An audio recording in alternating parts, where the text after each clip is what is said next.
सर्वांना पुन्हा एकदा नमस्कार। आजच्या कार्यक्रमामध्ये मी मनीषा पंडित आपणा सर्वांचे पुन्हा एकदा मनापासून स्वागत करते। श्रोते हो, आपणा सर्वांना विदित आहेच, पुण्यकथा श्रीरामांची या कार्यक्रमाची शृंखला 21 तारखेपर्यंत प्रतिदिन आपणासमोर सादर केली जाणार आहे। आजच्या कार्यक्रमाची सुरुवात देखील आपण संस्कार भारतीच्या ध्येयगीताने करणार आहोत। मी गीत रामायण गाणाऱ्या सर्व गायकांना पुन्हा एकदा विनंती करते की त्यांनी संस्कार भारतीचे ध्येयगीत आपणासमोर सादर करावे। साधयति संस्कार भारती भारते नवजीवनम् साधयति संस्कार भारती भारते नवजीवनम् प्रणवमूलं प्रगतिशीलं प्रखर राष्ट्रविवर्धकम् शिवं सत्यं सुन्दरम् अभिनवं संस्करणोद्यमम् साधयति संस्कार भारते नवजीवनम्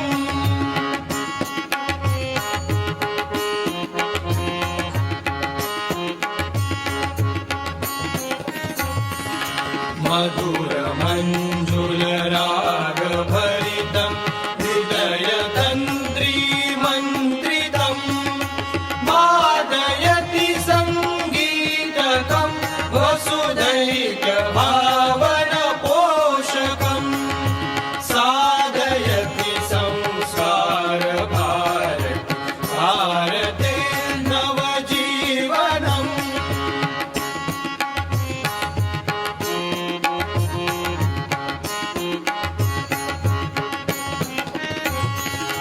ललित रसमय लास्य लीला चंड तांडव गमकहेला कलित जीवन नाट्य वेदम कांति क्रांति कथा प्रमोदम साधयति संस्कार भारते नवजीवनम्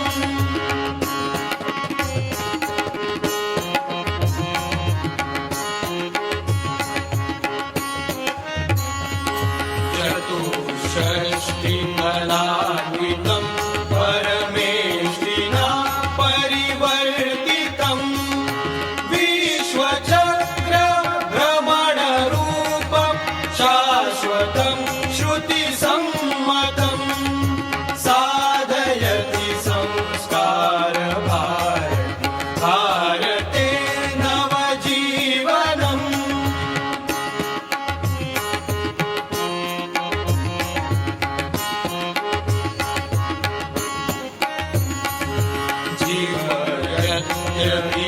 जीवयत्यविलेखमखिलं सप्तवर्णसमीकृतं प्लावयति रससिन्धुना प्रतिहिन्दुमानसनन्दनम् साधयति संस्कार भारते नवजीवनम् साधयति संस्कार भारते नवजीवनम् भारते नवजीवनम् भारते नवजीवनम्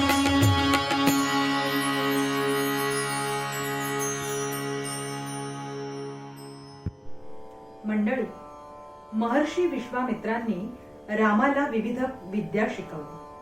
त्या विद्या रामाने आत्मसातही केल्या। राम सामर्थ्यशाली बनला, पराक्रमी बनला। पराक्रमाचे स्फुल्लिंग रामाच्या मनात निर्माण झाले। वंश परंपरेनेच पुरुषार्थाचा संस्कार मुळातच रामाच्या रोमारोमात होताच, ती दाखवण्याची संधी एक प्रकारे रामाला प्राप्त झाली। याचाच अर्थ विधायक शक्तीच्या सज्जन शक्तीच्या मागे उभे राहिल्याने रामाला हे प्राप्त झाले। त्या दृष्टीने रामाचा पुढचा प्रवास सुरू झालेला दिसतो। या काळात राम नेमकं काय कार्य करीत होता त्याविषयी आपल्या समोर निवेदनातून प्रेरणादायक माहिती सांगण्यासाठी येत आहेत श्रीयुत पंडित राजेंद्र वैशंपायन. श्रीयुत राजेंद्र वैशंपायन हे व्यवसायाने संगणक अभियंता आहेत. एवढेच नाहीत तर ते उत्कृष्ट हार्मोनियम वादक आणि तबला वादकही आहेत. तबला वादनातील प्रभुत्वाबद्दल पंडित जशराजजींच्या हस्ते राजेंद्रजींना पंडित असे म्हणून गौरवण्यात आले आहे. सोनिक ऑक्टेव्स या त्यांच्या संस्थेद्वारे त्यांनी अनेक धार्मिक, सांस्कृतिक तसेच ज्ञानाने युक्त असे साहित्य, काव्य, विशेषतः संस्कृत भाषेतील ज्ञान ग्रंथातून काव्य, गद्य रचना यांचं पठण आणि कथन ध्वनिमुद्रित केले आहे. त्यांच्या या कार्यामुळे सोनिक ऑक्टिव्हच्या मार्फत त्यांनी आपल्याला प्राचीन ग्रंथातून मिळणारे ज्ञान प्राप्त करण्याची संधी ऑडिओ आणि व्हिडिओ या आधुनिक माध्यमांद्वारे उपलब्ध करून दिली आहे. तर मी श्रीयुत राजेंद्र वैशंपायन यांना विनंती करते की त्यांनी आपले विचार व्यक्त करावे. ब्रह्मर्षी विश्वामित्र ऋषी राजा दशरथाकडे आले. राजा दशरथानं वंदन करून त्यांचा सत्कार केला आणि ब्रह्मर्षी जे मागतील त्यांना ते देण्याचं वचन राजा दशरथानं दिलं. ब्रह्मर्षी विश्वामित्र ऋषी यांनी ऋषीमुनींनी नियोजलेला एक मोठा यज्ञ निर्विघ्नपणे पार पडावा यासाठी यज्ञ रक्षणार्थ श्रीरामांना आपल्या बरोबर देण्याची मागणी केली. राजा दशरथाला ही मागणी अनपेक्षित होती. 15 वय असलेले श्रीराम यांना यज्ञ रक्षणार्थ भयंकर राक्षसांच्या तोंडी द्यायचं ही कल्पना सुद्धा राजा दशरथाला सहन झाली नाही. त्यांनी आपला दिलेला शब्द मागे घेण्याचा प्रयत्न केला.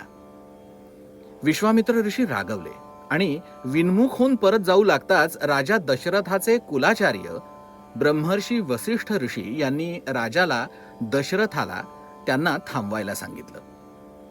वसिष्ठ ऋषी म्हणाले की पूर्वाश्रमीचे असीम पराक्रमी आणि अजेय राजा असलेले विश्वामित्र आणि नंतर 60,000 वर्षांची तपश्चर्या करून ज्यांनी ब्रह्मर्षी पद प्राप्त करून घेतलं आणि ज्यांना भगवान शंकरांनी पाशुपतास्त्र आणि इतर देवदेवतांनी जी शस्त्र आणि अस्त्र स्वतः प्रदान केली अशा ब्रह्मर्षी विश्वामित्रांना स्वतःच्या यज्ञाचं रक्षण करता येणार नाही असं वाटलं तुला?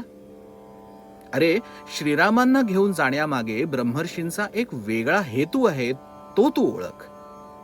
श्रीरामांनी ब्रह्मर्षी विश्वामित्र यांच्या बरोबर जाणं हे श्रीरामांच्याच कल्याणाचं आहे आणि त्यामुळे तू श्रीरामांना जाऊ द्यावं ही माझी तुला आज्ञा आहे.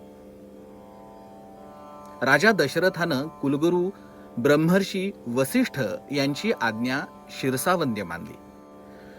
पण यावेळी तीर्थक्षेत्राहून नुकत्याच आलेल्या श्रीरामांच्या मनाची अवस्था मात्र वेगळीच होती. ते शून्यात नजर लावून अतिशय विचाराधीन राहायला लागले.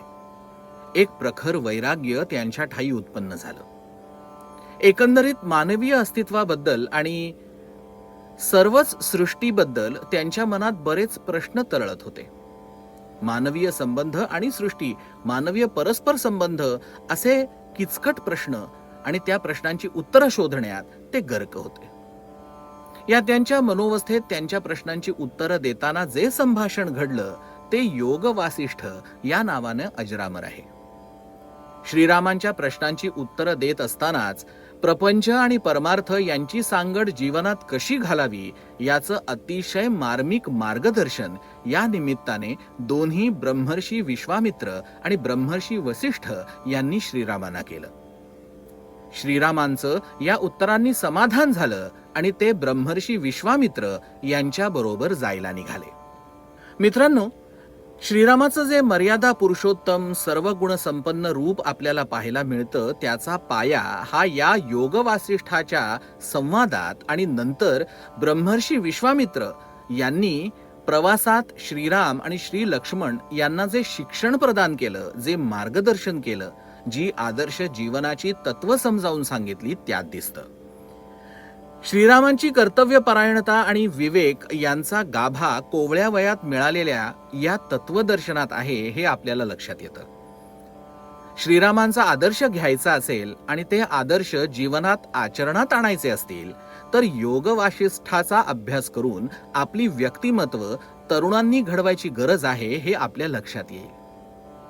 श्रीराम आणि श्री लक्ष्मण ब्रह्मर्षी विश्वामित्र यांच्या बरोबर निघाल्यानंतर प्रवासात विश्वामित्र ऋषींनी त्यांना बला, अतिबला यासारख्या विद्यांबरोबरच जवळजवळ 100पेक्षा जास्त शस्त्र आणि अस्त्र प्रदान केल्याचं वर्णन वाल्मिकी रामायणात आढळतं. या प्रवासात त्राटिका राक्षसीचा निःपात केल्याचं वर्णनही येतं. देश, धर्म यांच्यामध्ये जे राक्षस येतात त्यांचा निःपात तर करायचाच, पण देशधर्माच्या आड अगदी एखादी स्त्री जरी येत असेल तर तिचाही निःपात करण्याची शिकवण हा प्रसंग आपल्याला शिकवतो. राष्ट्रनिष्ठा आणि धर्मनिष्ठा आणि संत आणि साधूंचं रक्षण करण्यासाठी अतुल असीम पराक्रम करून अशा राक्षसांचा आणि राक्षसणींचा निःपात हाच मार्ग असतो, हेच श्रीरामांचा आदर्श आपल्याला शिकवतो. याच प्रवासात देवी अहल्येच्या उत्थानाचाही प्रसंग घडतो. या प्रसंगाला सर्वसाधारणपणे चमत्काराचं स्वरूप दिलं जातं, पण प्रत्यक्षात एका अपराधामुळे समाजातून निष्कासित झालेल्या, समाजाने दूर लोटलेल्या, जिचं जिणं एखाद्या शिळेसारखं झालं आहे अशा देवी अहल्येला पुन्हा सन्मानपूर्वक समाजात स्थान मिळवून देण्यासाठी श्रीरामांनी केलेला प्रयत्न या प्रसंगातून अधोरेखित होतो. श्रीरामांचं थोरपण यातच आहे. एकीकडे धर्म, राष्ट्र, साधू संत यांना धोकादायक ठरणाऱ्या त्राटिकेचा वध करायचा आणि दुसरीकडे अपराध घडून त्याचा पश्चाताप झालेल्या अहल्येचा उद्धार करायचा. या दोन्ही कृती श्रीरामांच्या जीवनात याच प्रवासात घडलेल्या आहेत. पुढे ज्या यज्ञासाठी ब्रह्मर्षी विश्वामित्र श्री रामलक्ष्मण या बंधुद्वयांना अयोध्येतून घेऊन गेले होते, तो यज्ञ या बंधुद्वयांच्या अतुलनीय पराक्रमाने निर्विघ्नपणे पार पडल्यावर मग विश्वामित्र ऋषींच्या आज्ञेवरून सर्वजण मिथिलेला गेले. तिथे जनक राजानं एक वेगळा यज्ञ योजला होता आणि त्याचबरोबर राजा जनकाच्या कन्येचं म्हणजेच जानकी सीतेचं स्वयंवराचंही आयोजन केलं होतं. स्वयंवरासाठी ठेवलेला पणही वेगळाच होता. जे शिवधनुष्य उचलायचं धाडस भले भले पराक्रमी वीर करत नसत, पण ज्या शिवधनुष्याबरोबर जानकी सीता लहानपणी अतिशय सहजपणे खेळत असे असं वर्णन आहे, त्या शिवधनुष्याला प्रत्यंच्या म्हणजेच दोरी जोडण्याचा तो पण होता. मित्रांनो, स्त्री स्वातंत्र्याचा आणि स्त्री सशक्तीकरणाचा हे जानकी सीतेचं स्वयंवर म्हणजे आताच्या पिढीसाठी एक आदर्श वस्तुपाठच नाही का? हा आदर्श आताच्या तरुणींसाठी किती मार्गदर्शक आहे. जोडीदाराची निवड कशी करावी आणि त्याच्या गुणांची आणि पराक्रमाची परीक्षा कशी घ्यावी हेच या प्रसंगातून आपल्याला दिसून येईल. आपल्याला माहित आहेच की भल्या भल्यांनी प्रयत्न करून सुद्धा जे साध्य झालं नाही ते श्री रामरायांनी आपल्या बाहुबलानं करून दाखवलं. शिवधनुष्य त्यावर प्रत्यंच्या चढवताना मोडून पडलं आणि पुरुष प्रकृती यांचं जणू मिलन असं श्रीराम आणि जानकी सीता यांचा विवाह पार पडला. त्याचंच वर्णन आता आपण ऐकूया.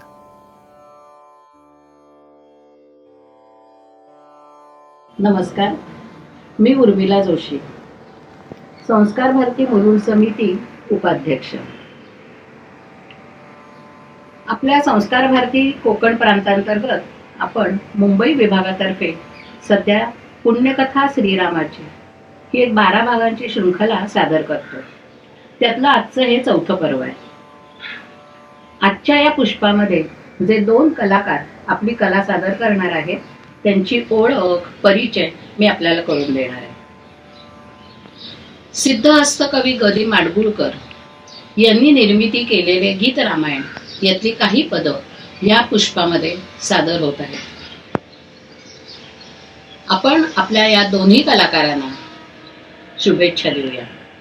आपल्या पहिल्या कलाकार आहेत श्रीमती वीणाताई शुक्ल, MA in music from Nagpur university आणि MPhil in music from SNDT विद्यापीठ असं त्यांनी आपलं संगीताचं शिक्षण घेतलेलं आहे.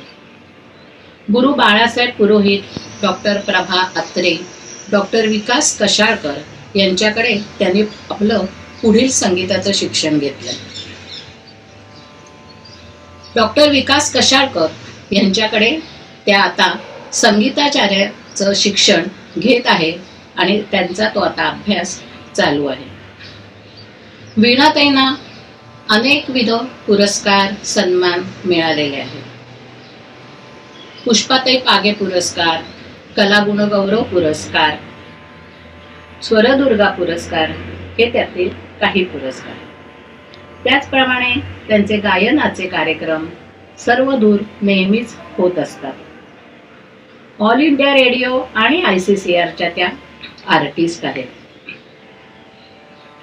त्याचप्रमाणे मुलुंड येथे त्यांची स्वरश्री ही एक संगीत अकॅडमी आहे आणि त्याच्यातर्फे त्या तरुण पिढीला शास्त्रीय संगीताचे धडे देत आहेत आणि हे खरोखरच खूप अनमोल कार्य त्या करीत आहेत.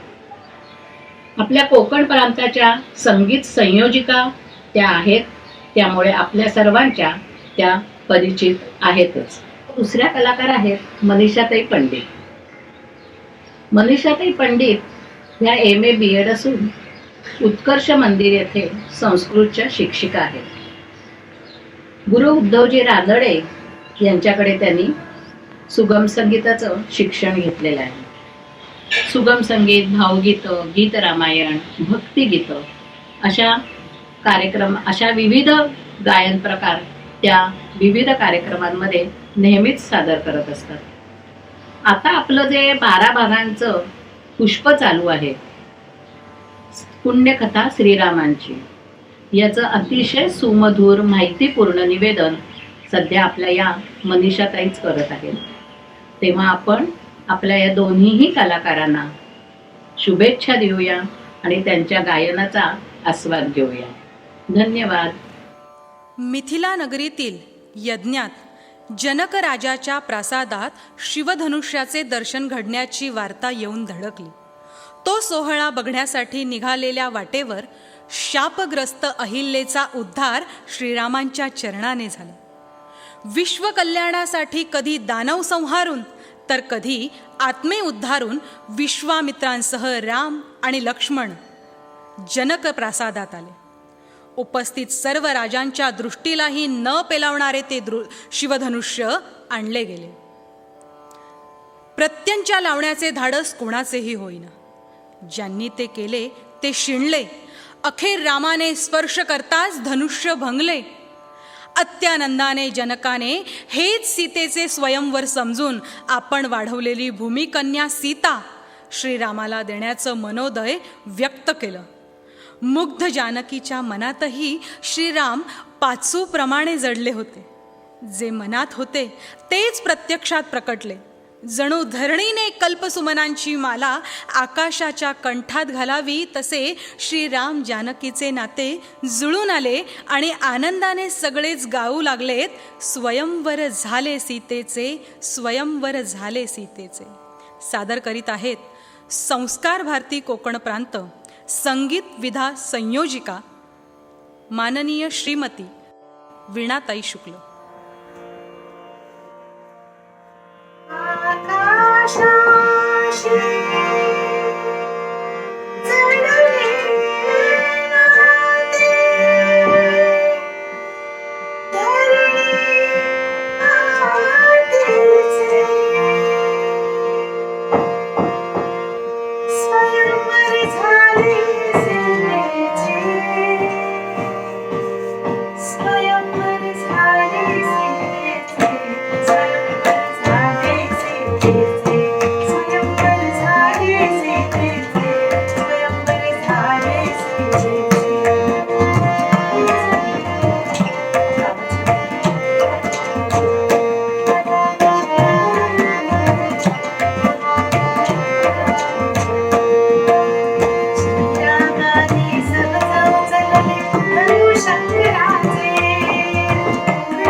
प्रभू श्रीराम आणि जानकी गृहस्थाश्रमाचे सौख्य भोगू लागले.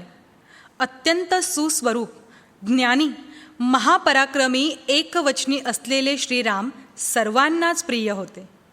श्रीरामांची एकंदरीत वागणूक पाहता वृद्ध दशरथ राजाला खूप आनंद होत होता. एकदा सहजच त्यांच्या मनात आले, हे राज्य श्रीरामांच्या स्वाधीन करावं आणि आपण विश्रांती सुख उपभोगावे. त्यांनी आपला हा विचार सर्वांनाच ऐकून दाखवला. सर्वांनीच त्या विचाराला होकार देखील दिला. प्रजा तर आनंदाने वेडी झाली. दशरथाने ठरवले, चैत्रमासी पुष्य नक्षत्रावरती श्रीरामचंद्र सिंहासनस्थ होणार आणि अशा वेळी उर्मिला आणि तिच्या सख्या सीतेला म्हणू लागल्या, सिंहासनावर श्री राघवांच्या समवेत तू देखील बसणार आहेस. पत्नी म्हणून तुला ती मान्यता नक्कीच आहे आणि त्यासोबतच भूकन्या ती तर तू आहेसच. त्याच्याबरोबरीने मातृस्वामिनी होण्याचे भाग्य तुला लाभणार. किती ग हा थोरपणा. यावरच आधारित पुढील गीत आहे आनंद सांगू किती. सादर करीत आहे मनीषा. आनंद सांगू किती मी सखे ग, आनंद सांगू किती सखे ग, आनंद सांगू किती. सीता वल्लभ व्याभायचे राम अयोध्यापती सखे ग, आनंद सांगू किती सखे ग, आनंद सांगू किती.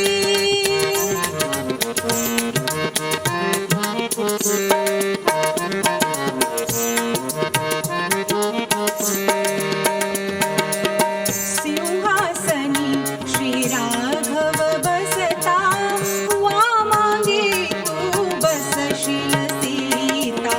सिंहासनी श्री राघव बसता, वामागे तू बसशील सीता.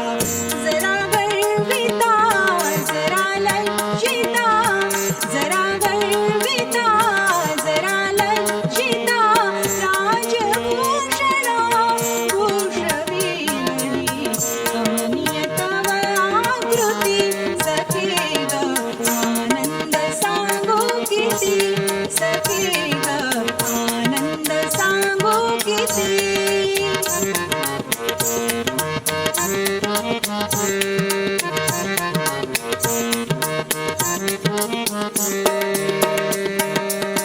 गुरुजन मुनिजन सा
समारोपाकडे आपण आता वळत आहोत. असं म्हणतात की ज्याप्रमाणे फूल उमलण्याचा कालावधी पुढे सरकत जातो त्याप्रमाणे फुलाची आकर्षकता ही अधिकच खुलून दिसते. म्हणूनच या शृंखलेतून रसिकांना मिळणारा आनंद ओळखूनच कार्यक्रमामध्ये इथून पुढे ज्या सुप्रसिद्ध अशा व्यक्तींनी गीत रामायणाचे कार्यक्रम केले आहेत, शिवाय त्या व्यक्ती संस्कार भारतीशी निगडीत आहेत अशा व्यक्तींचा सहभाग आपणास दिसणार आहे. म्हणूनच आपणा सर्वांना विनंती करते की अधिकाधिक संख्येने आपण या कार्यक्रमाचा आस्वाद घ्यावा व लाईक आणि कमेंटद्वारे कलाकारांना प्रोत्साहन द्यावे. धन्यवाद.